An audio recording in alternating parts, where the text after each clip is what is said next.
नमस्कार, आप देख रहे हैं जौहर झारखंड। आपके साथ मैं हूं अलीम अतहर। झारखंड के मुख्यमंत्री हेमंत सोरेन कल झारखंड मंत्रालय में विभागीय समीक्षा बैठक करेंगे, जिसमें चालू वित्तीय वर्ष में बजट राशि के खर्च का जायजा लिया जाएगा। इसके लिए तमाम विभागों से रिपोर्ट तलब की गई है। इस बैठक में सभी विभागों के सचिव भी शामिल होंगे। इस मीटिंग का उद्देश्य है अंतिम तिमाही तक बजट राशि के खर्च को 100% पहुंचाना। पर ताजा हालात पर गौर करें तो 28 नवंबर तक महज 36.22% ही खर्च हो सका है, जबकि यह आंकड़ा रिवाइज एस्टिमेट को महज 34.88% ही है। ग्रामीण विकास, पर्यटन, पशुपालन, पेयजल एवं स्वच्छता और कृषि जैसे विभागों में तो 10% बजट राशि भी खर्च नहीं हो सकी है।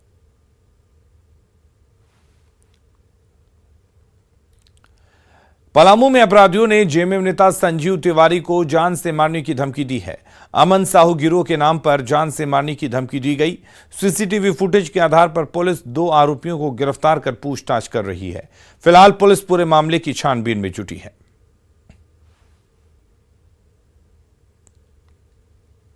हॉस्पिटल के मालिक संजीव तिवारी के हैं। 2 लोग मोटरसाइकिल से आकर रंगदारी की बात करते हुए अमन साहू से बात करने के लिए उन्हें कहने लगे, जिस पर वो उसका विरोध किए तो धमकी उन्हें दी गई। आगे पर बुरा परिणाम होने पर धमकी दी गई। इस मामले में कांड दर्ज कर अनुसंधान किया गया तथा 2 लोगों की गिरफ्तारी की गई है। आगे इनसे और अमन साहू गिरोह से लिंक होने का प्रमाण ढूंढा जा रहा है। हजारीबाग पुलिस ने छत्तीसगढ़ और पलामू के 2 शूटर को गिरफ्तार किया है। साथ ही 1 पिस्टल, 11 कारतूस और 57,000 नकद भी बरामद किया है। बताया जाता है कि हजारीबाग की कंपनियों से लेवी वसूलने के लिए दोनों शूटर आए थे। दोनों शूटर ने छत्तीसगढ़ की कोयला कंपनी में दहशत फैलाने के लिए विस्फोट भी किया था।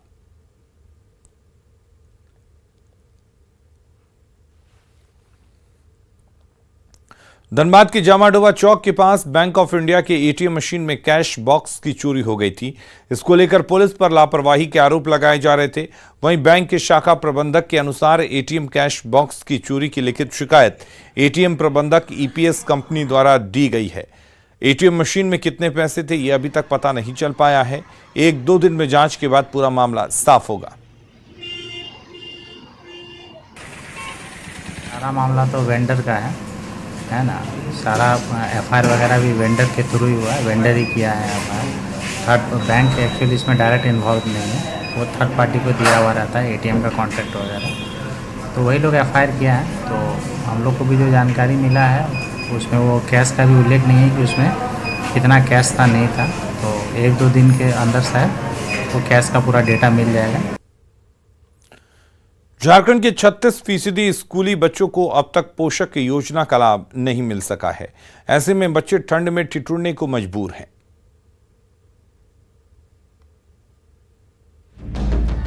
कतार में खड़े होकर प्रार्थना कर रहे इन बच्चों के स्वेटर पर जरा गौर कीजिए। किसी ने लाल रंग का स्वेटर पहना है, किसी ने नीले रंग का, तो कोई बिना स्वेटर ठंड में ठिठुरते हुए प्रार्थना कर रहा है। कायदे से इन सभी को यूनिफॉर्म में यानी कि एक रंग के स्वेटर में होना चाहिए था, पर चरमराई व्यवस्था के कारण पोशाक योजना का लाभ इन्हें नहीं मिल पाया। सरकार की इस लापरवाही पर भाजपा ने सवाल उठाया है। सरकार को जहां अपीजमेंट करना होता है वहां सारे नियम कानून बहुत आसान हो जाते हैं, लेकिन जहां सच में बच्चों को रिलीफ देने की आवश्यकता होती है, अगर हम वो बात करें कि जो अभी ठंड का मौसम में बच्चों को आप स्वेटर तक उपलब्ध नहीं करा पा रहे हैं समय पे और मोजा भी नहीं उपलब्ध करा पा रहे, तो ये सरकार के लिए शर्म की स्थिति है। झारखंड शिक्षा परियोजना ने अगस्त में ही जिलों को इसके लिए राशि उपलब्ध करा दी थी। विभाग ने जिलों को 15 नवंबर तक बच्चों को पोशाक की उपलब्धता सुनिश्चित कराने को कहा था, लेकिन पैसे नहीं मिलने से बच्चे इस कड़ाके की ठंड में बिना स्वेटर और जूतों के ही स्कूल जाने को मजबूर है। जब सत्ताधारी दल से सवाल किया गया तो उन्होंने कार्रवाई की बात कही। अधिकारी विशेष के कोताही बरतने से या उनकी अकर्मण्यता से इस तरह की बातें आई हैं सामने। सरकार के संज्ञान में आते ही निश्चित तौर पर कुछ दिनों के भीतर ही, बल्कि मैं बोलूं कि त्वरित कार्रवाई सरकार करेगी ताकि बच्चों को उनका पोशाक मिल सके, ठंड कपड़ा मिल सके। क्योंकि बच्चे इस ठंड में अगर स्कूल जाते हैं तो कहीं ना कहीं उनको ठंड से बचने की भी व्यवस्था करनी चाहिए, और हमें लगता है कि सरकार इस दिशा में प्रयत्नशील भी है और बहुत जल्द बच्चों को गर्म कपड़ा उपलब्ध करवाया जाएगा स्कूल की ओर से। स्कूल की शिक्षिका का कहना है कि बच्चों के अभिभावक ध्यान नहीं देते, इसलिए बच्चे बिना स्वेटर स्कूल आ जाते हैं। अभी जैसे नया वाला स्वेटर तो नहीं मिला है बच्चों को, लेकिन पुराना तो सबके पास है और नया भी बहुत अधिकांश को मिल चुका है, लेकिन कुछ बच्चों को नहीं मिला है तो वो पुराना पहन कर आ सकते थे, लेकिन नहीं आते हैं। मतलब गार्जियन की लापरवाही है। सवाल ये है कि जब पोशाक के लिए राशि विभाग की तरफ से उपलब्ध करा दी गई, पर बच्चों के खाते अब तक खाली हैं, तो पैसे आखिर गए कहां? न्यूज़ 18 के लिए रांची से निरंजन की रिपोर्ट। झारखंड के सरकारी स्कूलों के बच्चों को उनकी मातृभाषा में शिक्षा देने की कवायद तेज हो गई है। टीएससी की अनुशंसा पर TRI संताली, मुंडारी, हो, खड़िया और कुड़क भाषाओं की पुस्तकें तैयार कर रहा है। इसके जरिए जल्द ही जनजातीय भाषा में क्लास चलने लगेंगे। खूंटी के स्कूली बच्चों ने सरकारी पहल का स्वागत किया है। बच्चों से बात की है न्यूज़ 18 संवाददाता अविनाश कुमार ने। झारखंड की हेमंत सोरेन सरकार इन दिनों जनजातीय भाषा को बढ़ावा देने के लिए लगातार प्रयास कर रही है। कहा जा रहा है कि अब प्राथमिक स्तर पर भी, मतलब 1 से ही बच्चे जनजातीय भाषा में ही पढ़ाई करेंगे। अंग्रेजी की अगर आप बात छोड़ दें तो बाकी जितने भी विषय होंगे वो कहीं ना कहीं जनजातीय भाषा में ही बच्चों को किताब प्रोवाइड कराया जाएगा। एक हम ऐसे स्कूल में हैं और अगर आप इस ब्लैक बोर्ड पर नज़र डालें तो संभवतः आप कुछ वाक्य को, शब्द को समझ पा रहे होंगे, कुछ नहीं समझ पा रहे होंगे। इसलिए नहीं समझ पा रहे होंगे क्योंकि ये मुंडारी में लिखा हुआ है, जनजातीय भाषा है झारखंड की। हमारे साथ अमित हैं। अमित, ये क्या आपने लिखा है, इसको पढ़िए तो। अनुतुम अमित संगा अन्या हाथुर अनुतुम फुद्दी अन्या स्कूल अनुतुम क्लामाटी झारखंड राज्य चिमतम स्थापना लेना। मतलब ये तुम लिखे हो कि तुम्हारा अमित संगा नाम है, ये तुम्हारा गांव का नाम है, और ये जो है तुम बोल रहे हो कि झारखंड स्थापना दिवस के बारे में। ये जो सरकार कह रही है कि स्थानीय जो जनजातीय भाषा है उसमें अगर आप लोग पढ़ोगे, आपके भाई पढ़ेंगे, बहन पढ़ेगी, तो वो ज़्यादा जल्दी सीख पाएगी। ऐसा है क्या लगता है? जी हाँ। कैसे? दूसरी भाषा में क्या दिक्कत हो रही है? जी, दूसरी भाषा में भी कोई दिक्कत नहीं। दिक्कत नहीं हो रही है? तो अपनी भाषा में ज़्यादा सहूलियत है। जी हाँ।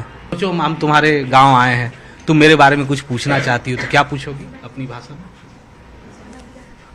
आपका नाम अमानुतुम तुम चिन्हता ना? मतलब आपका नाम क्या है? हाँ हाँ। और आगे क्या पूछोगी? आप आम कोताते हिजू का नाम। आप कहाँ से आए हैं? हाँ। ऐसी किताबों को तैयार किया जा रहा है। न सिर्फ मुंडारी बल्कि हो की भी बात करें, कुड़ुक की बात करें, संताली की बात करें, इन किताबों को सिर्फ इसलिए तैयार किया जा रहा है कि जो झारखंड के जनजातीय बच्चे हैं, जनजातीय परिवार से आने वाले बच्चे हैं, वो तमाम बच्चे इंग्लिश को छोड़कर, अंग्रेजी को छोड़कर बाकी विषय को अपनी भाषा, जनजातीय भाषा में पढ़ सकें, जान सकें और आगे बढ़ सकें। इस दिशा में पहल तो शुरू हो गई है। हालांकि किताबें अभी तक बहुत ज़्यादा मात्रा में ज़्यादा स्कूलों तक नहीं पहुंच पाई है, लेकिन सरकार ने एक शुरुआत कर दी है। कैमरा पर्सन संत के साथ अविनाश कुमार, न्यूज़ 18 खूंटी। हजारीबाग के विनोबा भावे यूनिवर्सिटी में BA LLB सेमेस्टर 6 की परीक्षा में एक मुन्ना भाई को गिरफ्तार किया गया। हस्ताक्षर के मिलान के दौरान उसे पकड़ा गया, जो दूसरे परीक्षार्थी के बदले परीक्षा दे रहा था। उसे पुलिस के हवाले कर दिया गया। साथ ही जिस परीक्षार्थी की जगह वो परीक्षा दे रहा था उसे भी निलंबित कर दिया गया। कुमार एग्जामिनी था, उसके बदले में कोई दूसरा लड़का एग्जाम में अपीयर हो रहा था। कैसे ये इसको कैसे पकड़ा गया? पकड़ा गया कि वो जो साइन किया था उसका सिग्नेचर और एडमिट कार्ड पर जो सिग्नेचर था उसमें अंतर था। उस लड़के का क्या हुआ? जो लड़के को रेस्टिकेट कर दिया गया उज्जवल कुमार को, और जो लड़का अपीयर हुआ था उसको पुलिस हवाले कर दिया गया। बोकारो स्टील प्रबंधन को विस्थापित संघर्ष मोर्चा और झारखंड नवनिर्माण सेना ने एक सप्ताह के अंदर विस्थापितों की बहाली का अल्टीमेटम दिया है। तय समय सीमा के अंदर 20,000 विस्थापितों की बहाली शुरू नहीं हुई तो बीएसएल के अफसरों को उनके घरों में कैद कर दिया जाएगा। बहाली की मांग को लेकर विस्थापितों का जत्था पैदल मार्च करते हुए बीएसएल के प्रशासनिक भवन के पास पहुंचा, पर पुलिस ने बैरिकेडिंग लगाकर विस्थापितों को रोक दिया। इस दौरान उग्र विस्थापितों ने बीएसएल प्रबंधन के खिलाफ जमकर नारेबाजी की। सप्ताह के अंदर बहाली चालू नहीं करेंगे तो बोकारो स्टील मैनेजमेंट का एक भी अधिकारी न घर से एडीएम आ पाएंगे न एडीएम से घर जा पाएंगे। और उसमें हमारा मांग था एक मुश्त 20,000 विस्थापितों की बहाली, महिला पुरुष, शिक्षित अशिक्षित को डीपीएलआर के माध्यम से योग्यता के अनुसार नौकरी दो और नौकरी देने में उम्र सीमा 45 वर्ष करो। झारखंड में दिन ब दिन बिजली का संकट गहराता जा रहा है। दिन भर तो आंख मिचौली होती रहती है, शाम ढलते ही अंधेरा छा जाता है। स्कूली बच्चों से लेकर व्यवसायी तक परेशान हैं।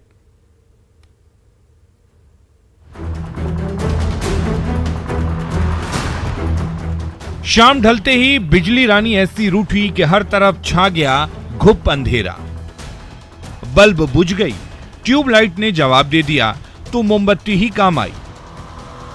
जी हां, ये हालात हैं झारखंड की राजधानी रांची की, जहां रोजाना कम से कम 4 से 5 घंटे बिजली रानी गायब रहती है। जैसे ही बच्चे किताब कॉपी लेकर होमवर्क करने बैठते हैं, तभी बिजली की आंख मिचोली शुरू हो जाती है। मोमबत्ती की टिमटिमाती रोशनी में आखिर बच्चे क्या पढ़ें? होमवर्क न करें तो टीचर से फटकार सुननी तय है। सुबह में तो 6 बजे कटता है रोज, और शाम को भी 7 या 8 बजे रोज कट जाता है। उसी समय पढ़ाई का समय? हाँ, उसी टाइम तो पढ़ाई का समय होता है, लेकिन हम लोग पढ़ नहीं पाते। पढ़ते हैं तो उस समय लाइट नहीं रहता है और घर में बिजली सुविधा भी नहीं है कि हम लोग पढ़ सके। हाँ, लाइट रहना चाहिए। होमवर्क मिलता है, अभी जाते हैं शाम हो जाता है। फिर अभी एग्ज़ाम भी आने वाला है और लाइट बहुत ज़्यादा कटता है। रोज़ शाम 6 बजे कटता है और लेकिन 9 बजे तक आता है। स्कूल में भी डांट पड़ती होगी, घर में भी डांट पड़ती होगी, पढ़ाई नहीं करते? हाँ, पढ़ता तो है। बिजली की कटौती से स्कूल के बच्चे तो परेशान हैं ही, व्यवसायियों की मुश्किलों का भी ठिकाना नहीं है। समय पर बिजली बिल भरने के बावजूद कभी नियमित बिजली नहीं मिलती, ऊपर से जेनसेट और डीजल का खर्च और बढ़ जाता है। झारखंड चैम्बर ऑफ कॉमर्स ने बिजली संकट से जल्द निजात दिलाने की गुहार लगाई है। व्यापार करना, उद्योग चलाना एक चुनौती का सबब हो गया है। बिजली गांव देहात में तो बिल्कुल ही 10 घंटा 12 घंटा पर आ गई है। पूरे झारखंड को बिजली से जगमगाने के लिए कम से कम 1300 मेगावाट बिजली की जरूरत है, पर मिल रहा है सिर्फ 8 से 900 मेगावाट। जाहिर है बिजली की किल्लत ने झारखंड में जनजीवन को अस्त व्यस्त करके रख दिया है। ओम प्रकाश, न्यूज़ 18, रांची। गिरिडीह में अनियमित बिजली आपूर्ति से आम लोगों की परेशानियां बेहद बढ़ गई हैं। दिन भर में मुश्किल से 7 से 8 घंटे ही बिजली मिल रही है। शाम ढलते ही बिजली रानी गायब हो जाती है। इसके चलते स्कूली बच्चों की पढ़ाई लिखाई ठप हो जाती है, घर का कामकाज बंद हो जाता है। ग्राउंड जीरो से ज्यादा जानकारी दे रहे हैं न्यूज़ 18 संवाददाता एजाज अहमद।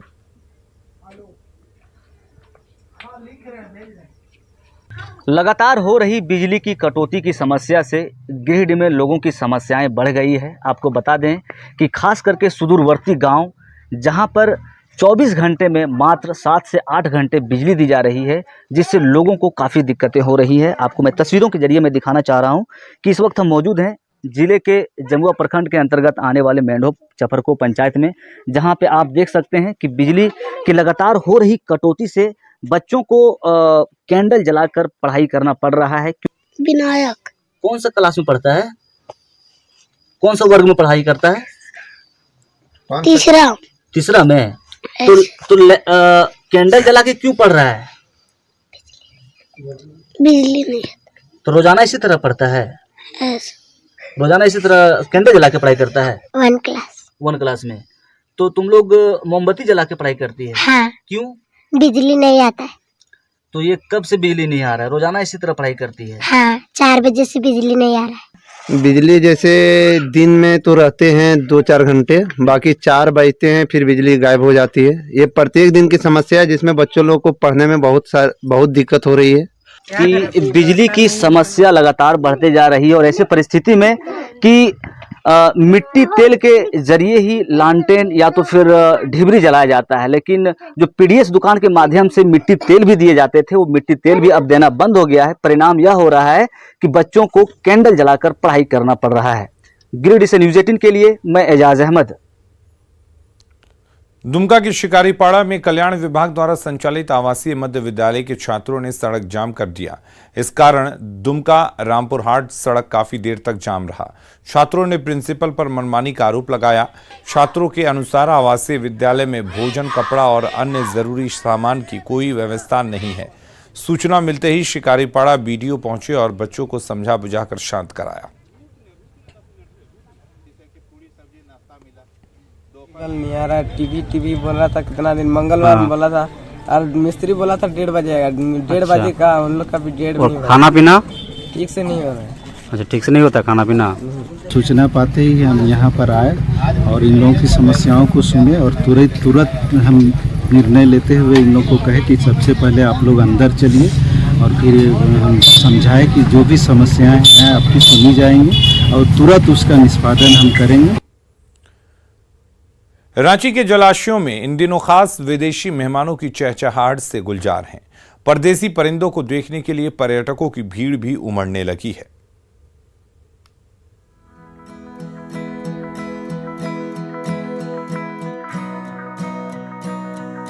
रांची के बड़ा तालाब में इन दिनों विदेशी मेहमानों का बसेरा है। 43,000 किलोमीटर से भी लंबा सफर तय करके ये परदेसी परिंदे साइबेरिया से यहां पहुंचे हैं।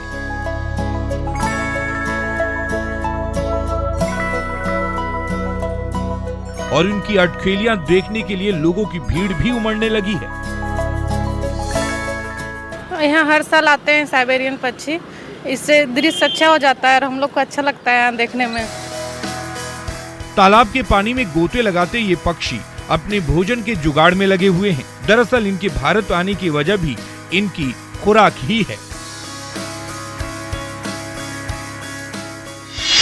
क्योंकि अपने देश में उन्हें हर तरफ जमी बर्फ की वजह से आहार नहीं मिल पाता। जिन कीट वनस्पतियों या जीवों को खाते हैं वे बर्फीले मौसम में समाप्त हो जाते हैं या फिर जमीन में दुबक कर हाइबरनेशन यानी शीत निद्रा में चले जाते हैं। लेकिन भारत जैसे गर्म देश में नवंबर के महीने में मॉनसून के बाद की हरियाली छाई रहती है, बर्फ नहीं जमती। ऐसे में इन्हें खुराक मिलने में कोई दिक्कत नहीं होती। अच्छे भोजन के साथ प्रजनन के लिए भारत का मौसम इनके लिए बेहतर होता है, इसलिए ये परिंदे अपने घर से मीलों दूर चले आते हैं। नवंबर के अंतिम सप्ताह में सर्दी की शुरुआत के साथ ये पक्षी आते हैं और मार्च के खात्मे होने के बाद वापस अपने देश लौट जाते हैं। ओम प्रकाश, न्यूज़ 18, रांची।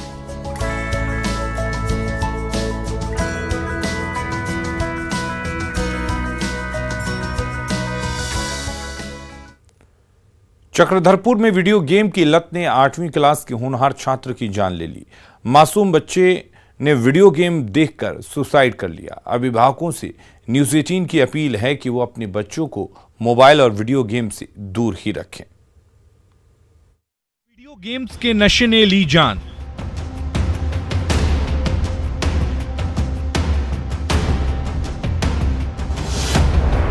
चक्रधरपुर के नन्हे शहजादे की सुसाइड से सनसनी।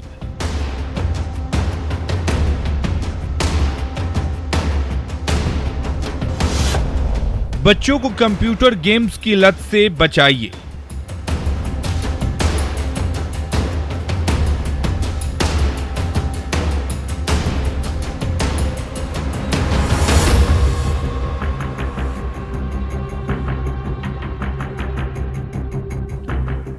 नन्हा शिवेन सिर्फ 13 साल का ही तो था। माँ बाप की आंखों का तारा था वो। उसी डीपीएस स्कूल में 8वीं का स्टूडेंट था जिसमें उसकी मां टीचर थी, पर वीडियो गेम की लत ने इस नन्हे शहजादे को हमेशा के लिए मौत की नींद सुला दिया। और खबरें लगातार जारी हैं, अब बने रहिए न्यूज़ 18 बिहार झारखंड के साथ।